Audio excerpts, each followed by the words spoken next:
क्या नीतीश कुमार का political career खत्म होने वाला है? राज्यसभा के एमपी की हैसियत से उनके शपथ लेने के साथ ही ये सवाल और मजबूती से उठाया जाने लगा है। और मुझे लगता है कि ये सही वक्त है कि हम उनकी लेगेसी को समझने की कोशिश करें और ये जानने की कोशिश करें कि उन्होंने बिहार के लिए क्या किया, बिहार को क्या दिया और क्या बेहतर वो कर सकते थे।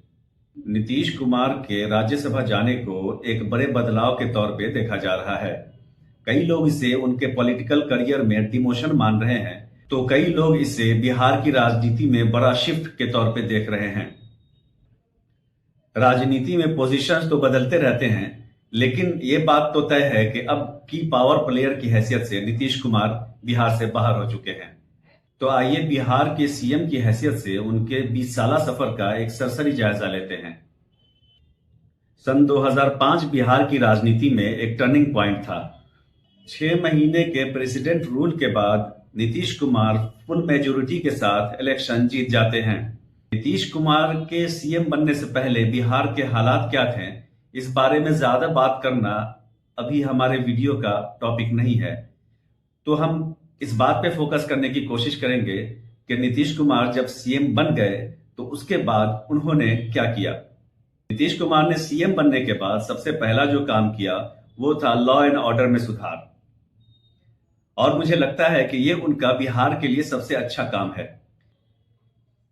चूंकि उनके सीएम बनने से पहले 6 महीने के प्रेसिडेंट रूल में और उससे पहले की राजद सरकार में लॉ एंड ऑर्डर का जो हाल था वो किसी से छुपा हुआ नहीं है।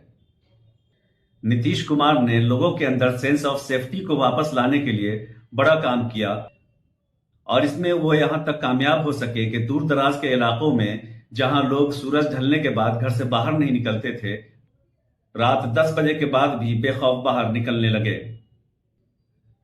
लॉ एंड ऑर्डर के मामले में सख्ती की वजह से उन्हें बहुत सारी आलोचनाएं भी झेलनी पड़ी, लेकिन जाहिर है कि कोई बड़ा काम करने के लिए या किसी बहुत बड़े बदलाव के लिए थोड़ी आलोचनाएं झेलनी पड़ती हैं। उनका दूसरा सबसे बड़ा काम बिहार में एजुकेशन सेक्टर में सुधार रहा है। हालांकि इस सिलसिले में भी उनके फैसले काफी कंट्रोवर्शियल रहे हैं, लेकिन मुझे लगता है कि जो चीज पहले से बिल्कुल भी मौजूद ना हो, उसमें क्वालिटी से ज्यादा हमें पहले यह देखना चाहिए कि वो चीज मौजूद हो। अगर वो चीज मौजूद होगी तो फिर हम क्वालिटी भी बाद में सुधार लेंगे। तो नीतीश कुमार ने ऑलमोस्ट डेड हो चुके प्राइमरी एजुकेशन को, सरकारी प्राइमरी एजुकेशन को बिहार में फिर से बहाल किया। स्कूलों में शिक्षक बहाल किए, बच्चों को वापस स्कूल की तरफ खींचा। ये एक बहुत बड़ा काम था और उसके असरात हम आज भी बिहार में देख सकते हैं। मुझे लगता है कि उनका दूसरा सबसे बड़ा काम महिला सशक्तिकरण था। इस सिलसिले में उनके 2 फैसलों ने इनकलाबी काम किया। पहला फैसला यह था कि उन्होंने स्कूल जाने वाली बच्चियों को साइकिल दिया। ये एक ऐसी चीज थी जिसने बच्चियों के अंदर कॉन्फिडेंस लाया और स्कूलों में उनकी हाजिरी में बेहतरी हुई। और दूसरा सबसे बड़ा काम यह था कि उन्होंने पंचायत में महिलाओं को 50% रिजर्वेशन दिया। इस चीज ने भी महिला सशक्तिकरण को और आगे बढ़ाया और महिलाओं को मेन स्ट्रीम से जुड़ने का मौका मिला। हालांकि हमने देखा कि बहुत सारी महिला मुखिया या सरपंचों के हस्बैंड, उनके पति सरपंच के तौर पे या मुखिया तौर पे काम कर रहे थे, लेकिन ये एक शुरुआत थी और उनकी अगली नस्ल, उन महिलाओं की अगली नस्ल बहुत ही ज्यादा सशक्त और एम्पावर्ड हुई। मुझे लगता है कि उनका तीसरा सबसे बड़ा काम इंफ्रास्ट्रक्चर डेवलपमेंट था।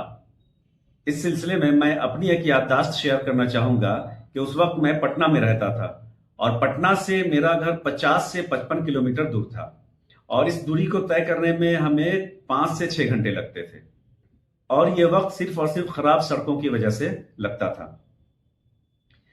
हालात इतने खराब थे कि हम लोग 2 से 3 दिनों की छुट्टियों में घर नहीं जाते थे। चूंकि आने और जाने में जो सफर की थकन होती थी उसे मिटाने में ही छुट्टियां खत्म हो जाती थी।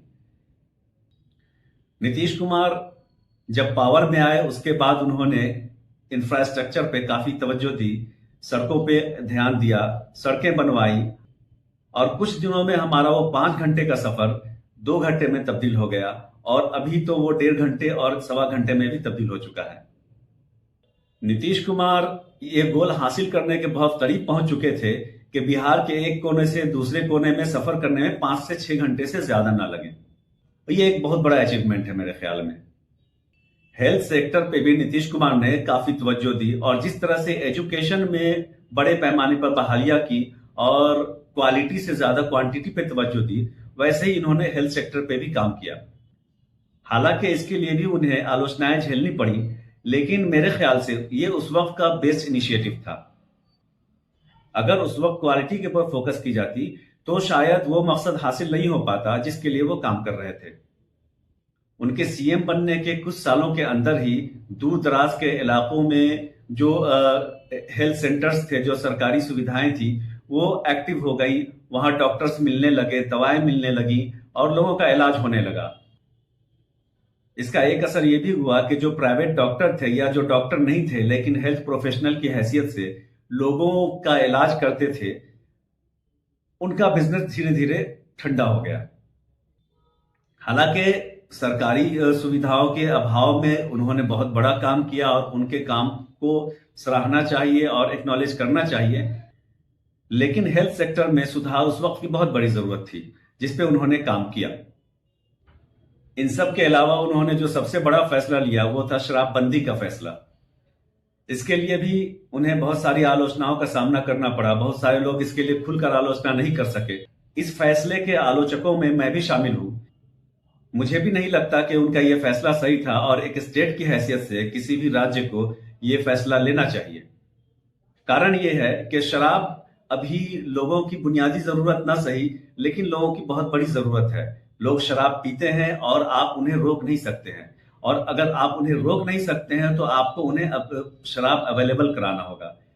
अगर शराब बेचना लीगल हो तो सरकार उसकी निगरानी कर सकती है, लेकिन अगर लीगल ना हो तो सारा बिजनेस अंडरग्राउंड चला जाता है और शराब की बिक्री फिर भी हो रही होती है, लेकिन वो इलीगल हो जाती है। उसका टैक्स सरकार को नहीं मिलता है और उसकी क्वालिटी पे कंट्रोल नहीं हो पाता है। नतीजे के तौर पे लोग शराब पी के मरते हैं और ये आए दिन हो रहा है बिहार में। ये मेरे ख्याल से उनका एक ऐसा फैसला था जिसकी आलोचना की जानी चाहिए और आने वाले सरकारों को इस पे तवज्जो देनी चाहिए। और उनके बाकी फैसले, जाहिर है कि उस हर फैसले में आलोचनाओं का एक पहलू निकलता है, लेकिन फैसले बुनियादी तौर पे सही थे। तो आने वाली सरकारें उनमें सुधार ला सकती हैं, उसमें क्वालिटी पे काम कर सकती हैं। जब उन्होंने क्वांटिटी का मकसद अचीव कर लिया तो आने वाली सरकारें उनकी क्वालिटी में सुधार के लिए काफी बेहतर काम कर सकती हैं।